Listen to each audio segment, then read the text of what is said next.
欢迎来到少主力的魔玩频道。今天我们来玩官方 C 系列的这款阿尔西，也是等了40多年的一款产品呐。这款阿尔西可以说是80年代的老机一玩家的童年怨念了。毕竟在玩具基本上全部出完了之后，所有的角色里边就差了阿尔西。给的理由好像是害怕小男孩们性取向是怎么样啊，会被取笑了咋地啊。但是呢，你放在如今的这个环境下呢，就不存在这些了，对不对？盒子其实不大，看起来的样子也是非常复古的包装风格，老机一味道的挂卡形式，背后这里也是这个大战的名场面。哎呀，这味儿才对呢！甚至抽出里面的包装也是非常复古的这种泡沫卡，透明的盖子里边非常简单的一个配件，一辆车。纸品部分，说明书、人物卡，红色的色卡也是为了反映这个能力的数值，老记忆当时包装的一个设定，还有这种贴纸吧，毕竟咱们玩的是动画配色嘛，贴上那个反正就是记忆老玩具的那种风格了。不过记忆老玩具它也没出嘛，对不对？来看车型的样子，流线型做的还是非常不错的，很完整的一个包裹形态。小枪可以搭载在车尾部，你可以把它摘掉，里边的座位。透明的玻璃，还有上边这个，哇，小时候非常爽的热感贴，搓出来一个汽车人。底盘来看，其实也是包裹的整整齐齐的，4个轮子，推车滚动还是挺丝滑的。C 系列玩具的魅力就是用现代的技术还原出来老记忆时代的那种风格，整体的一个车型非常复古的感觉，所以包裹起来也是那种和动画片里边其实还是有一些出入啊。但是如果是经历过80年代老记忆的朋友们，就很明显的感觉是那味儿，对，就要的是这个味儿，而且拿起来其实有一定的分量，它身上还是有合金件的。我们来开始变形，非常简单的变形过程。首先第一步，把这个窗户给它压下去，这后边有一个折动的关节，然后把这个盖子撬开，双段关节把它顶上去，到了位置以后有一个纤维的扣点，把背包收起来，接着手两侧这里拨开扣子，把车门位置拉开，它胳膊就出来了，翻到底盘来，2条腿180度折下来。脚踝是斜着放在这里的，所以表示它有接地关节，2个脚丫子是合金的。这一块有一个细小的操作，需要把膝盖的位置往下拉动，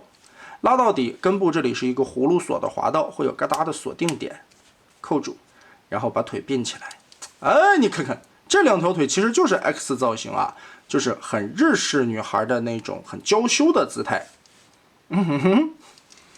然后这里有一个小的操作。根部是一个双段的关节，我们把这个轴拉开，先把这一块带有缺口的位置90度翻上去，再把下方的这个轴往后扣，这里边有插合的位置，等于是脊椎往上抬了一下，缩短了一点点，然后下方这里的盖子翻起来，脑袋在这里边顺着前方这条缝隙扣开，然后整个的拨起来，2个肩带拉下来，Z 字折叠。小腹这块扣住，里边都有插扣结合，胳膊往起取一下。那么好，也是非常简单的一个变形过程，这款阿尔西的人形我们就搞定了。其实用现在的眼光看起来啊，多多少少就感觉有一些死板了，但是放在当时的80年代来说，这个女性的曲线刻画的还是不错嘛，难怪官方怕小孩子们学坏啊。你看这个大腿圆润的过渡感娇羞的味道。胯部这里其实还是有一点活动的范围的，膝盖也能弯折大于90度，甚至脚踝这里还有左右的接地关节，前后还能活动。忘了一点点，这里还有一个小后脚跟，辅助支撑站立。其实就算你不翻这个后脚跟，它站立也是挺稳定的，毕竟背包上边并不厚。而且，整个的造型来说，这复古嘛，你就不要追求现在的这种审美眼光了。头部这里左右旋转好紧呐，上下的抬动，甚至做了一个独立的脖子关节。这张脸做的其实也是比另外的一个配色要好看一些的。动画版的这个头雕造型模仿的是星战里边的那个公主。相对来说好一些，那个另外的那个废暗的配色，那个感觉就太惊悚了。但是呢，头后边是没有后脑勺的，感觉这里是缺了一块，毕竟车头这一块扣合翻过来的时候要让出来空间，所以只是看一个正面。胸部这里非常的平，没有什么女性的特征，但是这里有两个非常明显的曲线刻画啊。如果说呢，就理论上啊，我们按机器人的思维逻辑来看，这尺寸，哇，天哪，这儿媳得多巨大！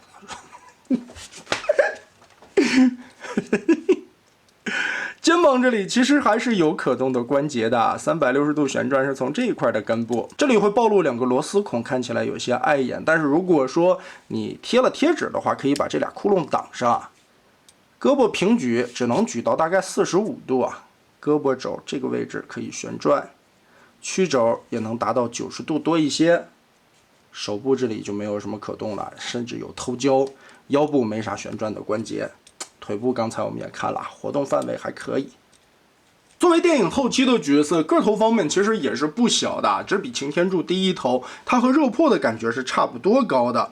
我这热破可是老古董了，这也是 C 系列最大的魅力之一，跨越了40年的两代玩具放在一起还是那么的相得益彰。对嘛，它毕竟就是 G1 的玩具，加了可动，又改造了现在的一些技术风格，所以我个人感觉这款2系对于喜欢怀旧、喜欢老 G1 的这些变形金刚迷们将是一个绝杀。40年的玩具变革已经让2系这个角色从这个样子变成了这个样子，但它作为我们童年心目中那道抹不去的白月光，跨越了40年，再次打开盒子的那一刻，那种扑面而来满满的时光气息，才是我们童年求而不得的怨念和最后打开的一瞬间的满足感。虽然用现在的眼光看起来，它是那么的简陋，那么的质朴，甚至可以说有一些畸形，但恰恰这也是我们现在正慢慢丢失的那份童真吧。我个人来说，真的非常喜欢这一次 C 系列的2系，变形简单流畅。做工用料质感都是非常不错的，就是目前价格感觉还是挺贵的，450块左右的售价，所以你想要追回曾经的白月光，还是需要付出一些代价的。打个不恰当的比方，它就如同你的童年青梅竹马，当你和他谈出感情，想要领证结婚的时候，他就给你开出了一份天价的彩礼，所以这就是现实。真他妈的现实。那么大家觉得这款2系如何呢？欢迎在评论和弹幕留下你的观点。这期咱们就玩到这儿吧。